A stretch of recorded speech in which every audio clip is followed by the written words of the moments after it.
ഇന്ന് അർജന്റീന നേരിടുന്നത് കേപ്പ് വെർദെയാണ്. പേരിൽ ഒരു ചെറിയ ടീമായിരിക്കാം, പക്ഷേ ഈ ലോകകപ്പിൽ അവർ ഒരു ചെറിയ ടീം പോലെ കളിച്ചിട്ടില്ല. കഴിഞ്ഞ 3 മത്സരങ്ങളിലും സമനില പിടിച്ച് വളരെ കോമ്പാക്ട് ഡിഫൻസിൽ കളിക്കുന്ന ഒരു ടീമാണ് കേപ്പ് വെർദെ. അപ്പോൾ ചോദ്യം ഇതാണ്, കേപ്പ് വെർദെയുടെ ഈ കോമ്പാക്ട് ഡിഫൻസീവ് പ്ലാൻ അർജന്റീനയ്ക്കെതിരെ വർക്കാകുമോ? കേപ്പ് വെർദെയുടെ മെയിൻ പ്ലാൻ വളരെ സിമ്പിൾ ആണ്. അവർ സാധാരണയായി 5-4-1 അല്ലെങ്കിൽ 4-4-2 പോലെ കോമ്പാക്ട് ആയി നിൽക്കും. അവർ ഹൈപ്രസ് ചെയ്ത് എതിരാളിയെ മുഴുവൻ സമയം പിന്തുടരുന്ന ടീമല്ല, പകരം അവർ മിഡ് ബ്ലോക്കിലോ ലോ ബ്ലോക്കിലോ നിൽക്കും. സെന്റർ വഴി പാസ് കൊടുക്കാൻ സ്പേസ് കൊടുക്കാറില്ല, എതിരാളിയെ വൈഡിലേക്ക് തള്ളും. നിങ്ങൾ ക്രോസ് ഇടൂ, ഞങ്ങൾ ബോക്സിൽ ക്ലിയർ ചെയ്യാം. ഇതാണ് അവരുടെ മനോഭാവം. ഉറുഗ്വേക്കെതിരെ അവർ കുറച്ച് വ്യത്യസ്തമായി കളിച്ചു. ഉറുഗ്വെ ഫിസിക്കലായി പ്രസ് ചെയ്യുമ്പോൾ കേപ്പ് വെർദെ അവസരം കിട്ടുമ്പോൾ വേഗത്തിൽ കൗണ്ടർ ചെയ്തു. ബോൾ കിട്ടിയ ഉടനെ അവർ 3 കാര്യങ്ങൾ ചെയ്തു. First pass forward, winger run, striker support. അവർക്ക് ലോങ് പൊസിഷൻ വേണ്ട, അവർക്ക് വേണ്ടത് ട്രാൻസിഷൻ മൂവ്മെന്റ് ആണ്. എതിരാളികൾ മുന്നോട്ട് കയറുന്ന നിമിഷം പിന്നിലെ സ്പേസ് അറ്റാക്ക് ചെയ്യുക.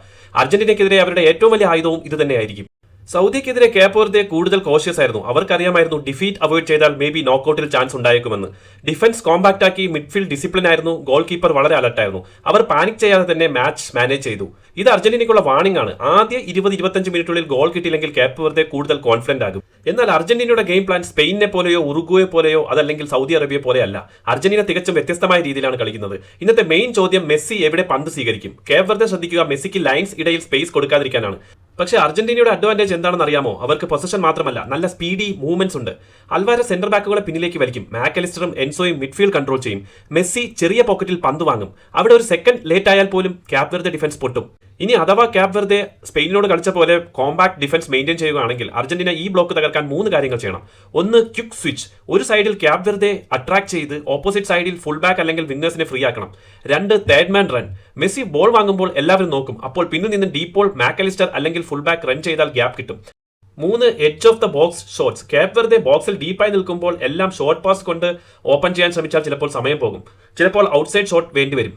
ഇന്ന് അർജന്റീന നേടാൻ പോകുന്ന ഏറ്റവും വലിയ വെല്ലുവിളി കേപ്പ് വെർദെയുടെ കൗണ്ടർ അറ്റാക്കിംഗ് ഗെയിം തന്നെയായിരിക്കും. അതുകൊണ്ട് തന്നെ അർജന്റീനയുടെ ഫുൾ ബാക്സ് ഒരുമിച്ച് ഹൈ ആയി കയറരുത്.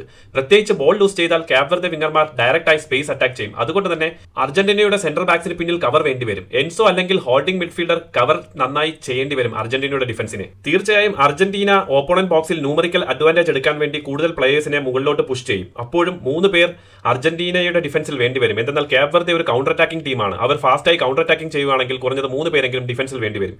എന്റെ പ്രഡിക്ഷൻ ഇന്ന് എന്തെന്നാൽ ആദ്യ 10-20 മിനിറ്റുള്ളിൽ അർജന്റീന ഗോൾ നേടുകയാണെന്നുണ്ടെങ്കിൽ ഒരു 3-3 ഗോളുകളോ അടിച്ച് അർജന്റീന ജയിച്ചേക്കാം. എന്നാൽ അർജന്റീനയ്ക്ക് 10-20 മിനിറ്റുള്ളിൽ ഗോൾ നേടാൻ കഴിഞ്ഞില്ല എങ്കിൽ കേപ്പ് വെർദെ ശരിക്കും അർജന്റീനയുടെ അറ്റാക്കേഴ്സിനെ ഫ്രസ്ട്രേറ്റ് ചെയ്യാനുള്ള ചാൻസ് ഉണ്ട്. ഇന്നത്തെ മത്സരം പേര് നോക്കി ജഡ്ജ് ചെയ്യരുത്. ഇത് Argentina attack വിസിസ് Cape Verde discipline എന്ന ടാക്ടിക്കൽ ഫൈറ്റ് ആണ്. കേപ്പ് വെർദെ സ്പെയിനെയും ഉറുഗ്വേയും ബുദ്ധിമുട്ടിച്ചത് ലക്ക് കൊണ്ടല്ല, പക്ഷേ അവരുടെ വർക്ക് റേറ്റ് ആൻഡ് ഡിസിപ്ലിൻ കൊണ്ടാണ്. അതുപോലെ തന്നെ ഈ മത്സരത്തിൽ ലോകം കാത്തിരിക്കുന്ന ഒരു simple ഡ്യുവലാണ് Messi വിസിസ് Cape Verde goal keeper വൊസീനിയ. ഒരു വശത്ത് വേൾഡ് ക്ലാസ് ഫിനിഷർ, മറുവശത്ത് സ്ട്രോങ് ഗോൾ കീപ്പർ. ആരാണ് ജയിക്കുക? വൊസീനിയയുടെ സ്ട്രെങ്ത് റിഫ്ലക്സ് ആണ്. ക്ലോസ് ഷോട്ട് പോലും അവൻ സേവ് ചെയ്യും. മെസ്സി സ്മാർട്ടായി ഫിനിഷ് ചെയ്യും. പ്ലേസ്മെന്റ്, ടൈമിംഗ് എല്ലാം പെർഫെക്റ്റ് ആണ്. ബോക്സിൽ ചാൻസ് കിട്ടിയാൽ മെസ്സി ഷൂട്ട് ചെയ്യും, വൊസീനിയ സേവ് ചെയ്യാൻ ട്രൈ ചെയ്യും. ഒരു ഗോൾ അല്ലെങ്കിൽ ഒരു സേവ് മാച്ച് ഡിസൈഡ് ചെയ്യും. ആരാണ് ജയിക്കുക? കാത്തിരുന്ന് കാണാം. If you like the video please follow my YouTube channel Jithis world. നിങ്ങൾക്ക് ഇനി എന്തെങ്കിലും കമന്റായി രേഖപ്പെടുത്തണമെങ്കിൽ താഴെ കുറിക്കാം. കഴിയുന്നതും ഞാൻ റിപ്ലൈ തരാൻ ശ്രമിക്കും.